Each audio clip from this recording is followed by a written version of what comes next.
Hey friends, it's road trip time in our Sprinter van, and so we're checking our fluids, we're checking our tire pressure, especially to make sure everything's in tip-top shape for our drive.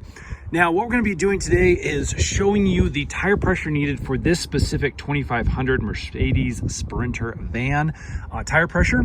And then we're going to show you a really cool tool that we use and we keep handy in the van to make sure our tires are inflated properly. Let's get into it.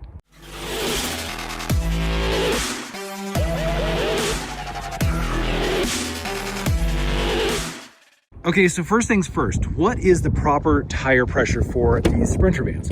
Well, you can find that on the inside door of your driver's side. So I'm gonna turn the camera here slightly so you can see. Again, this is for our specific vehicle, so make sure you check your own. But as you can see, our tire, we have the front and the rear here.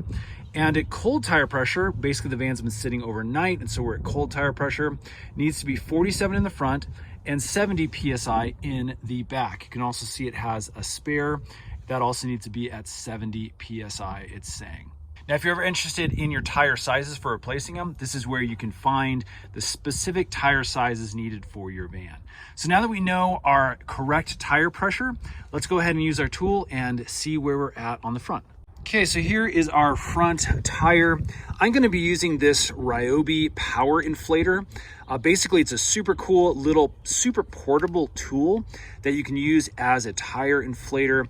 You don't run these basically with a flat tire. That would put a ton of extra work on this little power inflator, probably burn out the motor. This is really great for topping off tire pressures like the one here. So I'll put links in the description box below if you're interested in purchasing a little power inflator, something like this. They're actually pretty cheap if you get them without the battery.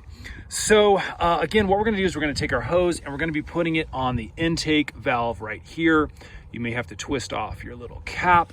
And then I'm just gonna take the power inflator hose, stick it on there, close up the valve, and we're ready to inflate. So remember, we need to be at 47 in the front. So let me just hit the trigger real quick. This is gonna give us a digital gauge. You can see we're at 46.5, so not too far off. Let's go ahead and inflate a little bit. Okay, so as you can see, I overinflated just a touch because we're gonna lose a little bit of pressure when I release that valve, but we are at the correct PSI now. Let me go ahead and pull this off. You can hear a little bit of air release. And again, we can just pop this back in the van and use it on the other tires if necessary. But yeah, basically for this specific van, we've got 47 PSI up front and 70 in the rear. That's it, friends. It's actually very easy if you have the right tools. You can do this anywhere on the road or at your campsite. Hope that helps. If it has, hit that thumbs up button for us. Stay tuned, subscribe. We're doing a ton more of these Mercedes Sprinter van tutorial videos. Those will be coming out soon, and we'll see you again on the next one.